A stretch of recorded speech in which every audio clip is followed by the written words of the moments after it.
Nestled within one of the most dangerous marine regions on Earth, where thousands of earthquakes strike every year and the threat of tsunamis is ever present, Japan was once considered a nation that nature never intended to favor at sea. Yet from these turbulent waters, the Japanese have built a marine economy worth more than $100 billion annually. What has enabled an island nation constantly challenged by natural disasters to maintain its status as a global fisheries powerhouse, competing head-to-head with giants like China and South Korea? In this video, Agriculture Insight takes you inside Japan's remarkable maritime industry, exploring how the country has transformed its high-risk waters into a massive economic engine through advanced fishing fleets, cutting-edge technology, and centuries of experience in mastering the ocean. Carrying the burden of rebuilding many of Japan's coastal communities after the devastating 2011 tsunami, mussels are far more than just seafood to the Japanese. They are a source of livelihood for thousands of families, generating more than $4 billion in economic value each year. Unlike countries such as the Netherlands, France, and the United States, where shellfish are often dredged directly from the seabed or cultivated in nearshore cages, Japanese mussels are raised on massive suspended longline systems in some of the most nutrient-rich waters on Earth. Fueled by the convergence of the warm Kuroshio Current and the cold Oyashio Current, thousands of mussels densely cover each rope within just 12 to 24 months, requiring virtually no industrial feed. When harvest season arrives, specialized vessels move along the farming lines and use hydraulic winches to haul the mussel-laden ropes from the sea onto the deck. There, the ropes pass through mechanical stripping systems, where continuously rotating rollers remove thousands of mussels in just minutes. The harvested mussels then flow onto conveyor belts and into enormous collection bags, ready to be transported to processing facilities. Once they arrive at the harbor, the mussels are transported directly to processing facilities, where they undergo a series of rigorous cleaning procedures. They pass through multiple washing tanks, high-pressure water spray systems, and rotating mechanical drums designed to remove mud, sand, seaweed, and other organisms attached to their shells. This step is particularly important because mussels are filter feeders, making them highly susceptible to retaining impurities from the surrounding seawater.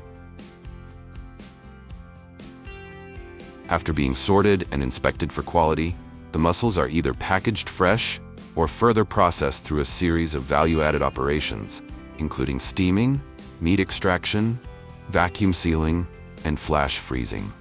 The finished products are then distributed to supermarkets, restaurants, and export markets around the world. Often referred to as the white pearl of the ocean, scallops generate approximately $3 billion in annual revenue and rank among Hokkaido's most valuable seafood products. Like mussels, their journey begins at sea. However, instead of growing in dense clusters along cultivation ropes, individual scallops are suspended separately in multi-tiered cage systems. This approach reduces competition and provides each scallop with sufficient space to develop evenly. Throughout their growth cycle, nutrient-rich cold currents continuously flow through the cages, delivering a steady supply of natural food and helping form the thick white adductor mussel that ultimately determines the premium market value of Japanese scallops.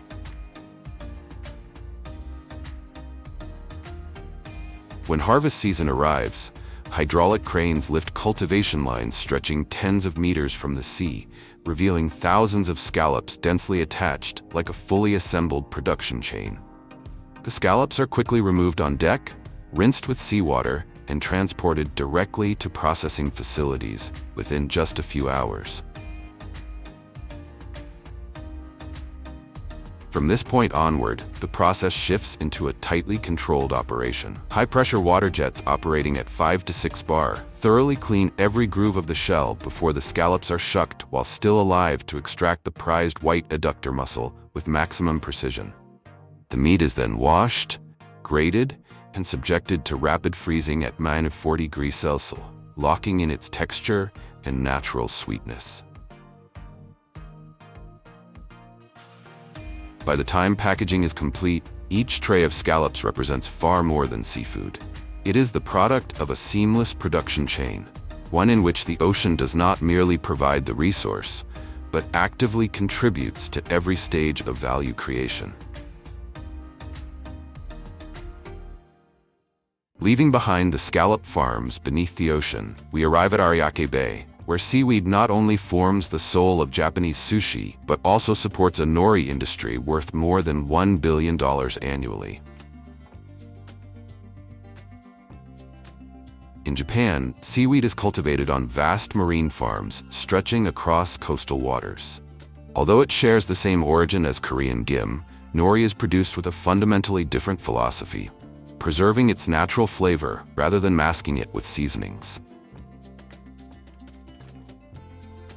Around November, when seawater temperatures fall below 12 degrees Celsius, nori enters its most vigorous growth phase of the year.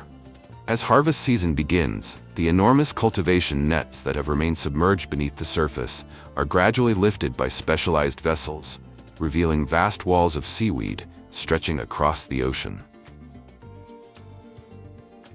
As the harvesting vessel moves along the cultivation nets, rotating blades spinning thousands of times per minute carefully trim only the upper portion of the seaweed, leaving approximately 5 centimeters of living base intact so it can regenerate for the next harvest. As a result, this is no longer a simple extraction process, but rather the management of an underwater crop, where each harvest marks the beginning of a new growth cycle. Immediately after leaving the cutting system, the freshly harvested seaweed is compressed into mesh bags weighing up to nearly 1 ton and transported ashore as quickly as possible to preserve its quality and freshness. At the processing facility, the seaweed passes through large-scale recirculating washing systems designed to remove sand, sediment, and other impurities. What surprises many people, however, is that the journey from fresh seaweed to a finished sheet of nori is not quite what they imagine. Rather than being dried whole, the clean seaweed is finely chopped and processed using a method remarkably similar to papermaking. The resulting slurry is spread onto molds, pressed into thin layers, and continuously dried to produce nori sheets with uniform thickness, color, and texture. From there, the sheets are transformed into the finished nori products familiar to consumers around the world. The thin layers of seaweed found in countless bento boxes, sushi rolls, and rice rolls enjoyed every day across the globe. Looking like a pineapple that lives beneath the sea, sea squirts are both one of the ocean's natural biological filtration systems and a high-value delicacy, generating tens of millions of dollars annually for Japan's coastal aquaculture regions.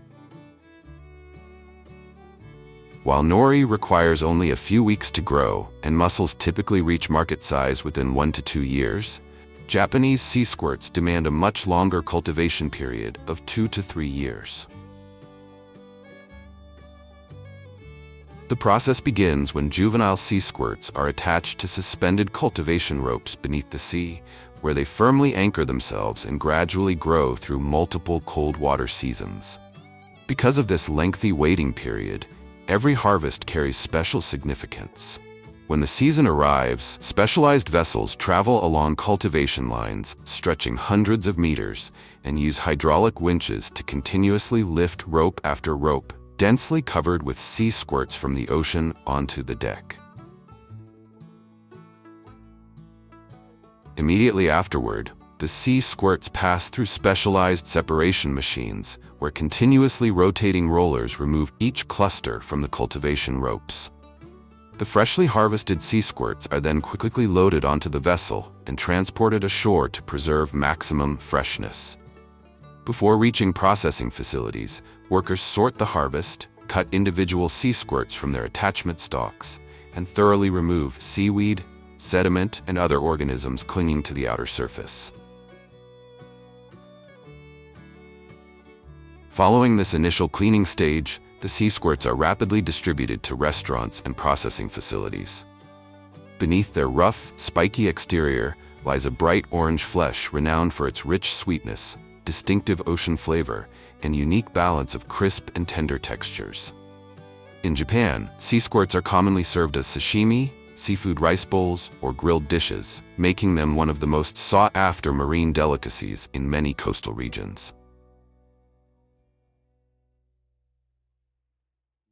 Consuming nearly 80% of the world's sea urchins, Japan has transformed these spiny creatures of the seafloor into a high-value industry, where the prized uni inside can sell for as much as $500 per kilogram. To harvest this soft gold, divers must descend to the ocean floor, where black and purple sea urchins cling tightly to rocks, concealing one of the most sought-after delicacies in Japanese cuisine.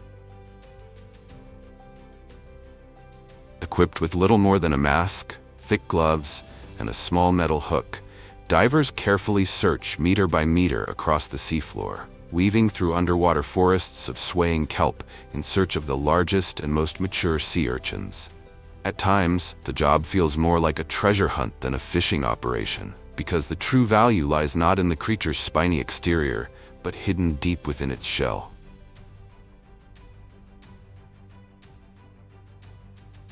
Every reach of the hand is a test of experience. A single careless movement can damage the delicate uni inside and significantly reduce its market value. Yet the greatest challenge is not the sea urchin itself, but the ocean. Strong currents, cold temperatures, limited visibility, and a finite air supply turn every dive into a race against time. The reward, however, can be substantial. A skilled diver may harvest several hundred sea urchins in a single day, helping transform these spiny creatures into one of Japan's most valuable seafood industries. As soon as they reach shore, the sea urchins are transported directly to processing facilities, where workers use specialized scissors to cut through the hard, spiny shells and carefully extract each lobe of uni with small spoons. Every movement must be executed with absolute precision, as even a minor scratch can significantly reduce the product's value. After cleaning, the finest pieces of uni are hand-arranged into trays before making their way to premium sushi counters.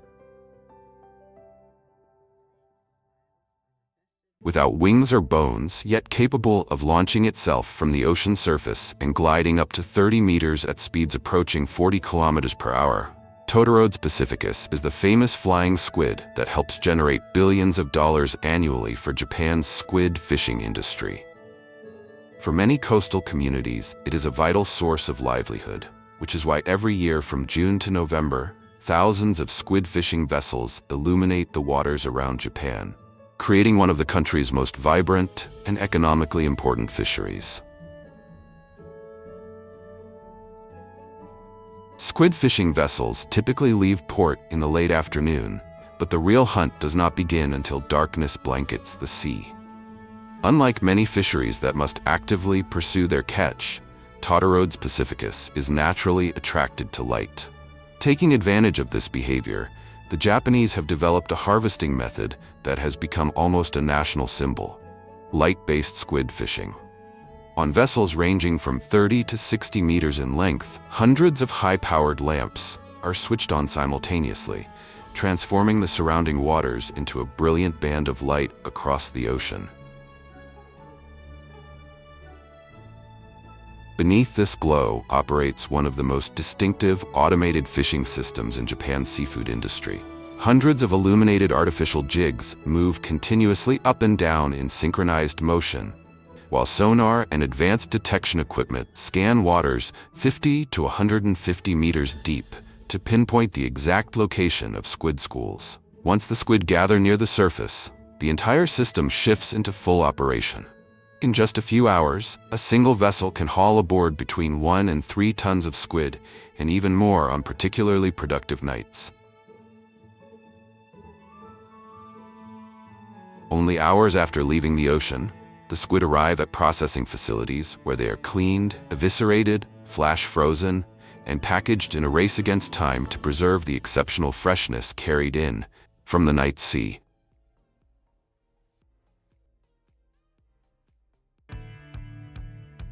From September to late autumn each year, millions of mature chum salmon leave the North Pacific, return to the cold waters surrounding Japan, and begin their final journey upstream to spawn. More than 90% of Japan's wild salmon catch is concentrated here, where fishing fleets begin operating before dawn to take advantage of one of Asia's largest salmon migration seasons. Instead of chasing fish across the open ocean like tuna longline fisheries, Japanese fishermen use a quieter but highly effective method for catching salmon. Massive fixed net systems are anchored dozens of meters deep and marked by lines of buoys stretching hundreds of meters along the coastline. Taking advantage of the salmon's natural instinct to return to their spawning rivers, the schools swim along the guiding nets before being funneled into a final holding chamber, where the entire catch can be harvested at once. As the net chamber begins to fill, the vessel immediately transforms into a mechanical processing line in the middle of the cold sea. Teams of fishermen work together with almost flawless coordination. Dozens of workers pull ropes to stabilize the net pocket, crane operators maneuver heavy equipment, and others lower enormous mechanized scoop nets into the holding chamber to lift catches weighing hundreds of kilograms onto the deck. During peak season, a single vessel can process between 3 and 5 tons of salmon within just a few hours before sunrise. But for Japan's seafood industry, the real race that determines value only begins once the fish leaves the water. Immediately after being hauled from the nets, the salmon are quickly gill-cut and bled before being transferred into circulating seawater tanks kept at around 35 degrees Fahrenheit, or packed in crushed ice to lower their body temperature almost instantly. This process helps preserve the bright red color of the flesh, slows bacterial growth, and protects the quality of the roe. Before reaching shore, the fish are further sorted by size, freshness, sex, and overall quality. Female salmon carrying roe are especially valuable because they can be processed into a kura, the bright orange salmon roe widely used in Japanese cuisine. Even slight mistakes in temperature control or rough handling can significantly reduce the value of an entire catch within just a few hours. Thanks to this fixed net system, Hokkaido once became Japan's largest salmon production hub, with annual yields exceeding 200,000 tons during its peak years. Today, however, that figure has fallen to only around 58,500 tons, as rising sea temperatures, shifting ocean currents, and declining salmon returns continue to impact the industry.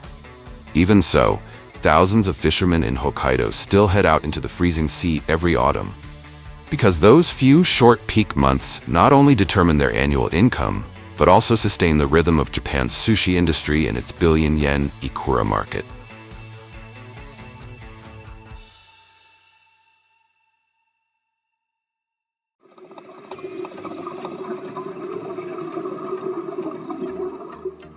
Sardines, small silver fish measuring only about 15 to 20 centimeters in length, were once among the most heavily harvested species in the history of Japan's fishing industry.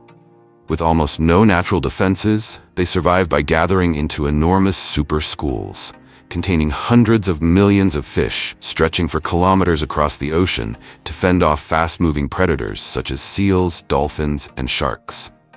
Ironically, however, this seemingly effective survival strategy also makes them the perfect target for industrial fishing, turning sardines into one of Japan's most widely consumed fish thanks to their high omega-3 content, rich oily flavor, and far lower price compared to Saba mackerel. More than 4 decades ago, Japan's sardine catch exceeded 4 million tons per year, making the country one of the largest sardine fishing nations in the world, surpassing even several famous South American sardine fisheries at the time. Because these schools are so enormous, purse seine fishing, a massive drawstring-style net system, became an almost ideal method for harvesting sardines. Once sonar detects a school, Multiple vessels quickly coordinate to deploy a giant net hundreds of meters long around the fish before the bottom is cinched shut like a giant drawstring bag. Within minutes, hundreds of tons of sardines can be trapped inside and hauled almost directly onto the deck without the long, fuel-intensive towing required by traditional trawl nets, dramatically reducing both fuel consumption and fishing time. On some traditional vessels, large mechanized scoop nets are still used to lift hundreds of kilograms of silver fish onto the boat at a time. Slower and more labor-intensive, but gentler on the fish during harvest. Despite their small size, sardines have extremely strong muscle reflexes and thrash violently the moment they leave the water, forcing fishermen to rapidly shovel them into near-freezing seawater holds or cover them with crushed ice to preserve freshness before returning to port. The enormous catch then flows continuously into coastal processing plants, operating almost 24 hours a day, where the sardines are turned into grilled fish, canned products, dried fish, fish oil, and many other seafood staples commonly found in everyday Japanese meals.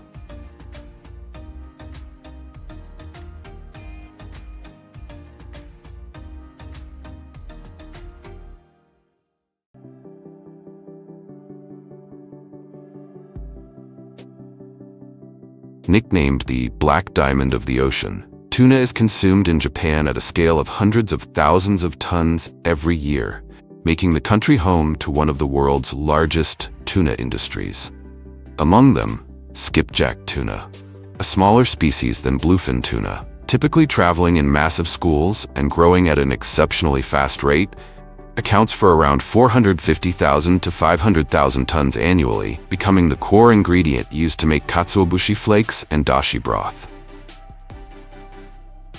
To harvest such enormous volumes while minimizing bycatch as much as possible, many Japanese fishing fleets use the pole-in-line method, considered one of the most selective and environmentally friendly tuna fishing techniques in the world.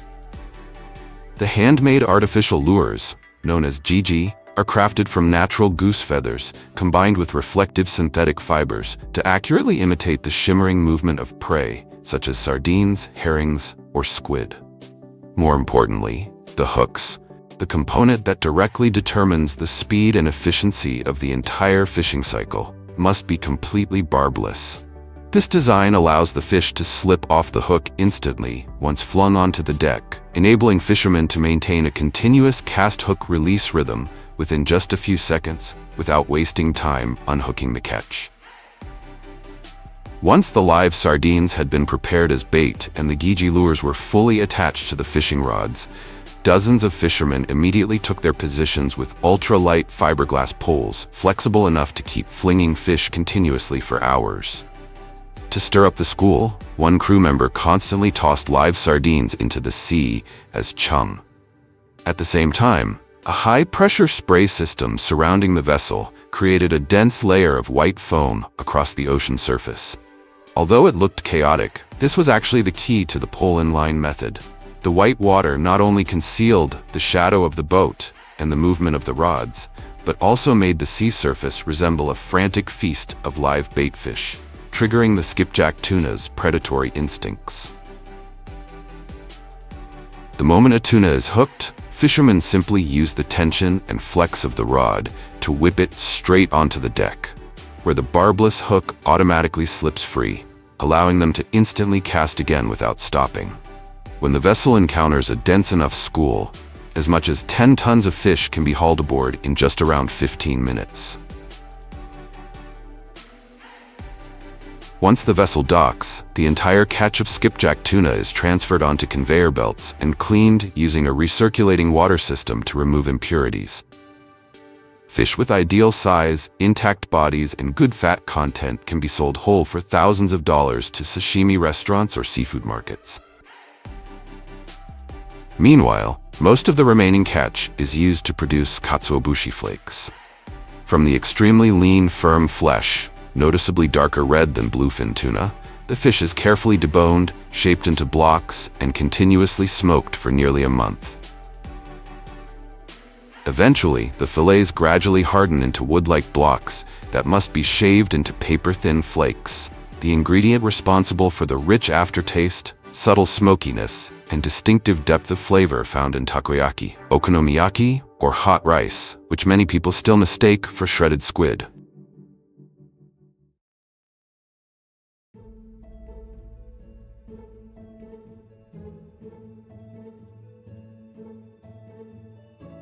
One of the most expensive shellfish in Japan, the largest geoduck ever recorded, can weigh up to 6 to 7 kilograms, live for more than 100 years, and is found almost exclusively in high-end sushi and sashimi. In Japan, geoduck production today is extremely limited compared to North America due to decades of overharvesting and the species' slow growth rate. Because of their rarity and exceptionally high value, geoduck harvesting revolves almost entirely around professional diving teams. During harvest season, divers must wear heavy pressure-resistant suits weighing nearly 70 kilograms, along with surface-supplied diving helmets connected directly to the boat before descending into the freezing seafloor below. Unlike most clams that rest near the surface, geoducks bury themselves nearly a meter deep beneath compacted mud, exposing only a tiny portion of their siphon, the only sign that a shellfish worth hundreds of dollars may be hidden underneath. Once they spot that tiny opening, divers lower high-pressure water hoses to blast away the mud surrounding the clam. But the hardest part comes afterward, when they must carefully reach into mud as dense as concrete to twist and lift each geoduck out at exactly the right angle. Pull too hard or from the wrong direction, and the siphon, the most valuable part of the geoduck, can tear instantly, significantly reducing its market value. In just 20 to 30 minutes, an experienced diver can collect dozens of kilograms of geoduck before returning to the boat. The best specimens are then transported live to seafood markets and high-end sushi counters. One fascinating fact is that the geoduck's famous trunk is not actually a single trunk at all, but two fused siphons, one used to draw seawater in, while the other expels water and waste. Because of this, every geoduck intended for sashimi or sushi must first be purged in clean seawater to remove sand, then quickly blanched and shocked in ice water. The technique responsible for creating its signature texture. Intensely crunchy, slightly springy, and deeply sweet in a way that almost no other shellfish can replicate. When the herring season begins around March to April each year, fleets of vessels from Alaska's major ports head out to the rich fishing grounds, where hundreds of tons of herring gather into massive shimmering schools. Herring are known for swimming in dense, synchronized formations, the perfect condition for fishermen to deploy purse seine nets, stretching for kilometers, woven from high-tensile nylon and buoyed by floats, capable of enclosing an entire school within minutes. As the net closes, the fish move instinctively, pressing together toward the center in one unified motion. At the signal, the hydraulic winch system roars to life, hauling the massive ton-heavy net up onto the deck. The herring are funneled together, sliding up the hull under water pressure and the pull of the drum, a living river of silver. Moments later, powerful suction pumps are activated, drawing thousands of fish continuously into refrigerated storage tanks. There, the processing begins immediately. Fishermen collect female herring roe, then send it straight down deep freezing conveyors below 0 degrees, preserving the fragile nutrients that would otherwise degrade at normal temperatures. On a good day, each vessel can haul in around 200 tons of herring in just a few hours, worth up to $1 million per trip. At the height of the season, that figure can double, helping Alaska's fleets generate hundreds of millions of dollars annually. A colossal pillar of the U.S. fishing industry and the global seafood supply chain.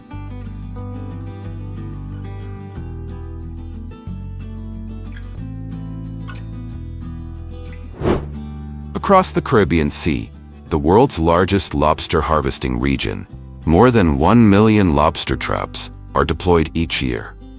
At depths reaching 40 meters, the traps are arranged in a precise network.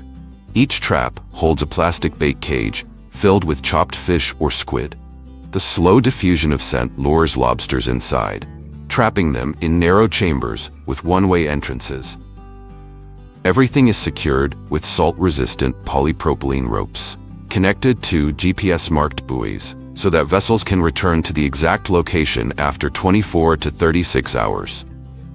When it's time to haul them up, crews work swiftly, sorting the catch, releasing undersized lobsters and females carrying eggs, strictly adhering to sustainable fishing regulations. The lobsters that meet the standards are immediately chilled in circulating seawater tanks, keeping a 98% survival rate. The key secret behind Caribbean spiny lobsters. Premium status, fetching 3 times the price of those caught and frozen by conventional methods.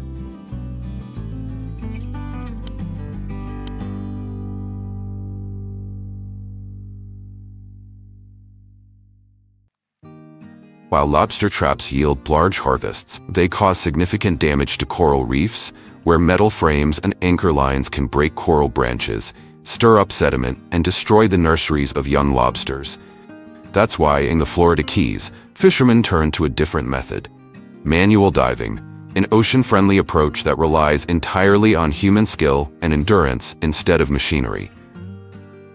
Divers descend to depths of 15 to 25 meters, searching for Florida spiny lobsters hiding deep within coral crevices.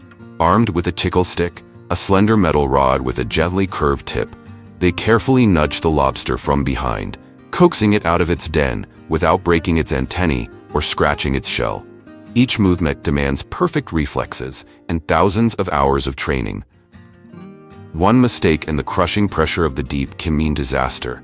Though laborious and less productive, hand diving yields the finest catch, lobsters uninjured, unstressed, their flesh firm, sweet, and brimming with the taste of the sea, as if freshly born from the ocean itself.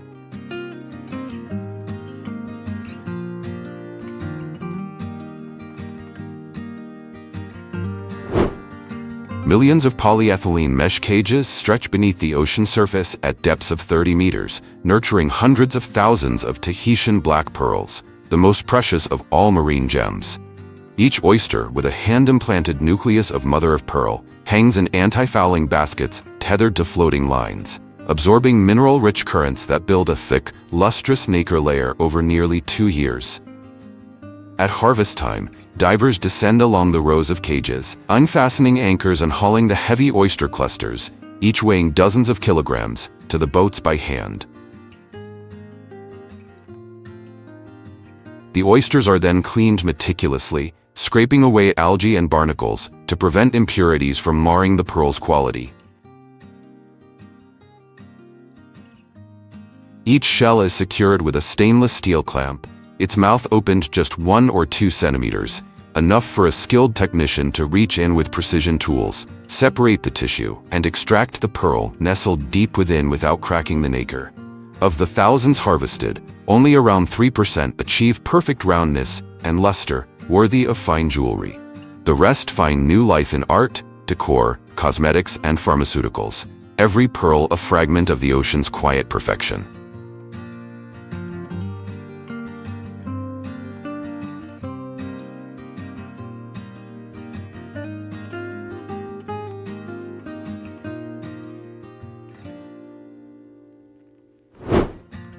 From December to June, hundreds of pyramid-shaped iron traps are set along muddy waterways, turning thousands of hectares of Louisiana rice fields into the largest crawfish harvesting grounds in the world. The golden key to maintaining productivity and speed lies in specialized motorized boats, equipped with 20-horsepower gasoline engines and hydraulic paddle wheels that glide steadily across the flooded fields. Their powerful thrust lets fishermen move smoothly through the thick mud, working efficiently between trap rows and streamlining every step of the crawfish harvest. Workers lift each heavy trap, pour the wriggling crawfish onto steel sorting tables, reload bait made from grain and protein powder, and drop the trap back into the water. This process can repeat up to 1,200 times in a single morning, demanding remarkable endurance to sustain the relentless pace for hours on end. Once sorted, the crawfish are packed into mesh sacks, stacked into truck beds, and shipped out. The entire system runs like an open-air production line, perfectly synchronized between manual labor and mechanization. Each year, about 70,000 tons of crawfish are harvested, generating over $300 million for the state of Louisiana, the swampy heartland that has become a true symbol of America's seafood industry.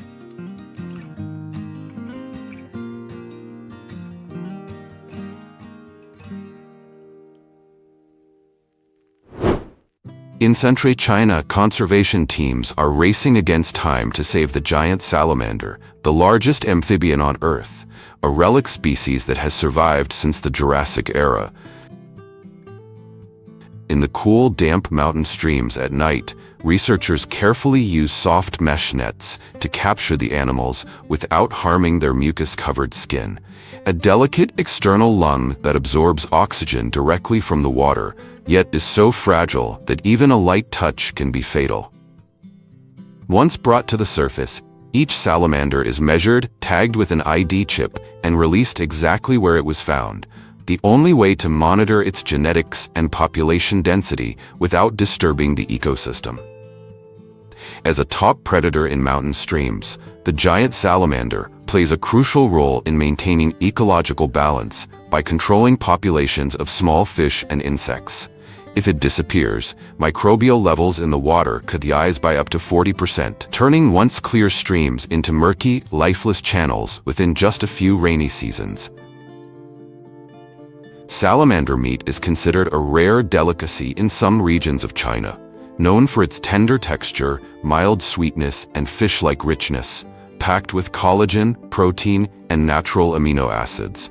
However, as the species faces critical endangerment, consumption has been completely banned. Instead, efforts now focus on studying its nutritional and medicinal value under controlled conservation breeding.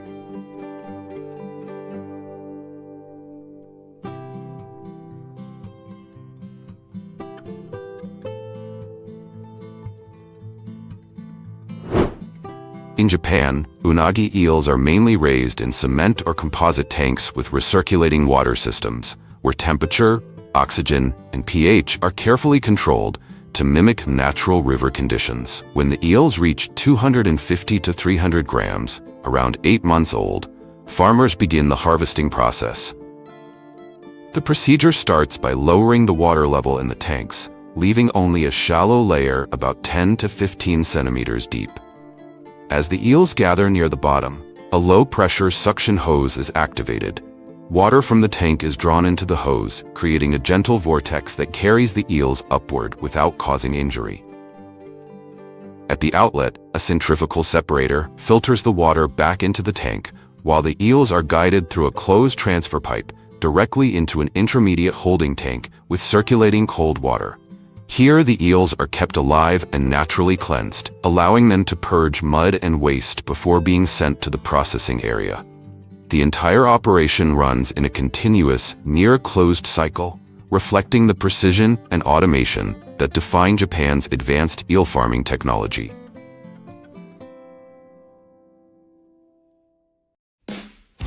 Did you know the world can farm more than 120 million tons of seafood every year? A figure humanity once thought impossible? To achieve such a massive output, the aquaculture industry has shifted into an entirely new technological era. Farms now operate with laboratory-level precision.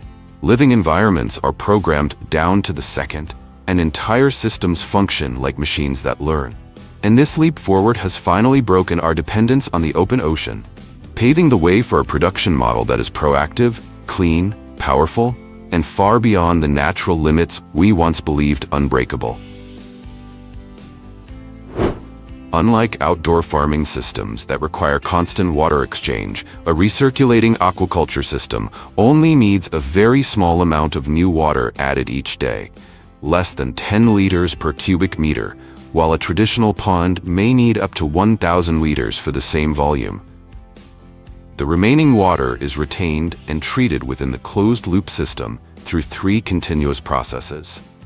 The first stage filters out solid waste such as fish feces and uneaten feed, Next, the biofilter converts toxic ammonia into safe nitrate. Finally, the water passes through an ozone or UV sterilization chamber to eliminate pathogens before returning to the culture tanks. Within just a few minutes, the water is cleaned, stabilized, and reused up to 99%, keeping temperature consistent and conditions nearly sterile. This ability to renew the environment almost instantly turns RAS into a programmable, fully controlled production system, eliminating the traditional limitations of space and natural water conditions.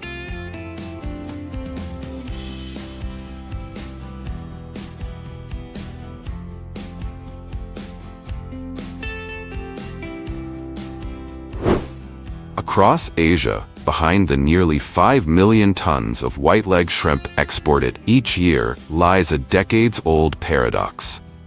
The pond bottom, where shrimp spend most of their lives feeding and breathing, is actually the most oxygen-deprived layer of the entire system. As traditional paddle wheels only stir the surface without addressing this fundamental bottleneck, the shrimp industry has been forced to confront the root of the problem. Oxygen must be delivered exactly where the shrimp live, not left floating in the upper water column. This is why pure oxygen technology emerged as a true turning point. Instead of relying on slow natural diffusion, the system extracts pure oxygen from the air, compresses it into high-pressure microbubbles, and drives it straight into the pond bottom, a zone that almost no previous technology could reach. As a result, shrimp don't just breathe better, they escape the toxic bottom environment entirely. Their metabolism improves, immunity strengthens, and survival rates can increase by around 20%, a number powerful enough to redefine the profitability of an entire farm.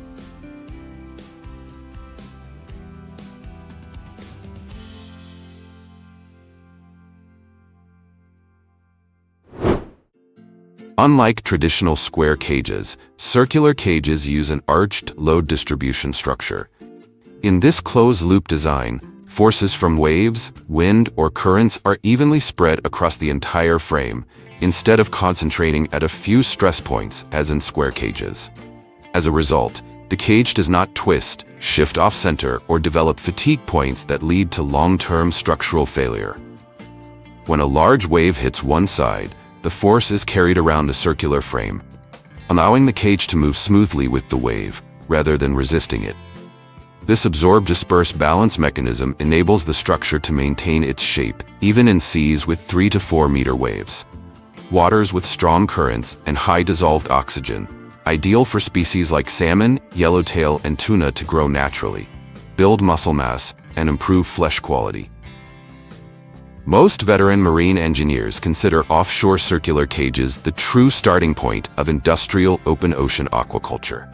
Since their introduction, marine farming has finally been able to move beyond shallow coastal zones and into deeper, cleaner, and far more stable waters, suitable for large-scale production.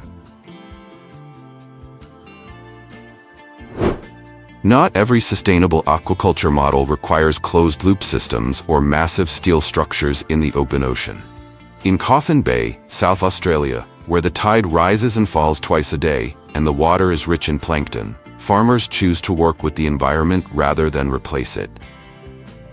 Each year, rows of oyster baskets are positioned exactly within the most active flow layers, allowing oysters to grow according to their natural physiology. These baskets are made from ultra-durable polymers and designed as rotating cylinders suspended on an adjustable lawn-line system. As currents pass through, each basket rotates gently, smoothing the shell surface, removing fouling organisms, and channeling oxygen down to the bottom, helping oysters build thicker shells, deeper meat, and a perfectly shaped cup. Each basket is less than 30 centimeters wide, yet its rigid frame can hold around 200 juvenile oysters. Thanks to the optimal water conditions and a farming method built entirely around natural current dynamics, Coffin Bay oysters not only reach market size, but also develop thick shells, deep cups, and uniform shape, qualities rarely achieved in conventional oyster farming. This distinction is what allows Coffin Bay oysters to be welcomed in demanding markets such as Japan and Singapore, where consumers are willing to pay significantly higher prices compared to standard farmed oysters.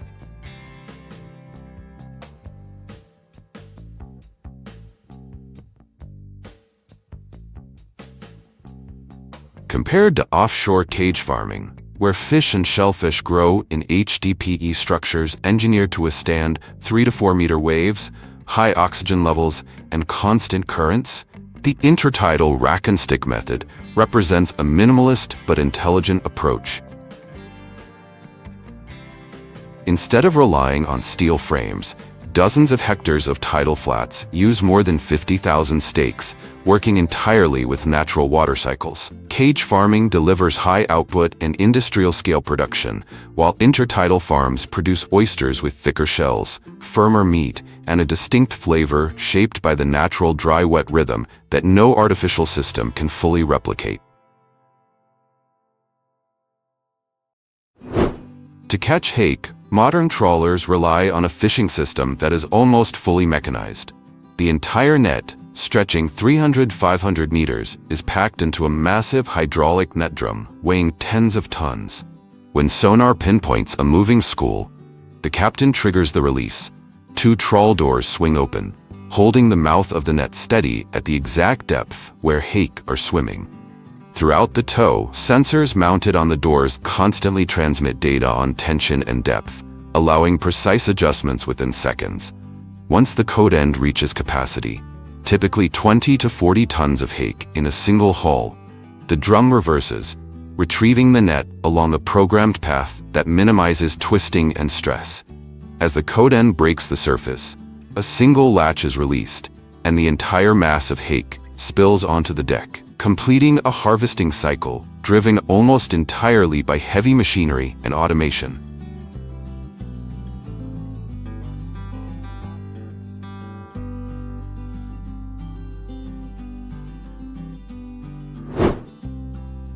But their ambitions didn't stop at the 10-kilometer mark. China's leading engineers pushed even further, developing an industrial-scale fish farming system capable of operating stably in open waters as far as 60 kilometers offshore.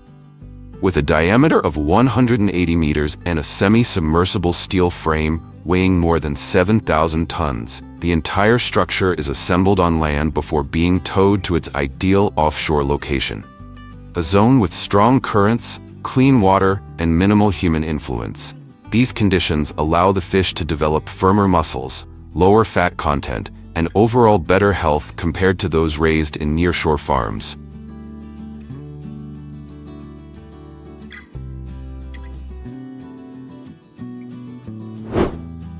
Seaweed farming may still be unfamiliar to much of Europe, but a movement to build offshore seaweed farms is emerging as a natural extension of the blue economy. In Norway, commercial-scale farms now operate on 15 to 20 hectares, with long-line systems stretching for tens of kilometers, producing hundreds of tons of seaweed each season. These ocean fields rely entirely on natural currents, tides, and nutrients drifting from nearby fish farms, allowing seaweed to grow without fertilizers or chemicals, a truly ocean-based form of agriculture. Seeded in autumn, the seaweed matures quickly, and after just 6 to 8 months, farmers can harvest it using mechanized equipment, where lifting, hauling, and collecting have become almost fully automated. Although European offshore farms have yet to reach the multi-thousand-ton scale of Asia, they are demonstrating a different kind of value: carbon absorption.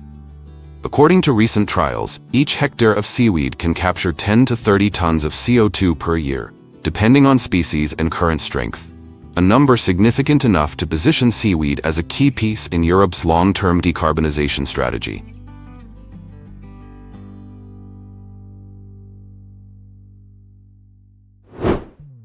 With a storage capacity of up to 3,200 cubic meters of seawater, a wellboat does more than transport salmon. It solves the biggest weakness of freezer vessels, which cannot preserve the fish's biological condition during transit. At the heart of this technology lies an unexpectedly small component: the fish transfer pipe that moves salmon from the onboard live tanks back to offshore sea cages. Instead of using hydraulic suction, the traditional method that often causes impact injuries and micro damage, the wellboat creates a stable biological flow, precisely adjusted to match the water velocity, temperature, and oxygen levels inside the sea cages. As a result, the salmon swim voluntarily with the current, significantly reducing stress, scale loss, and pressure shock, the very factors that can sharply reduce their commercial value once they reach the market.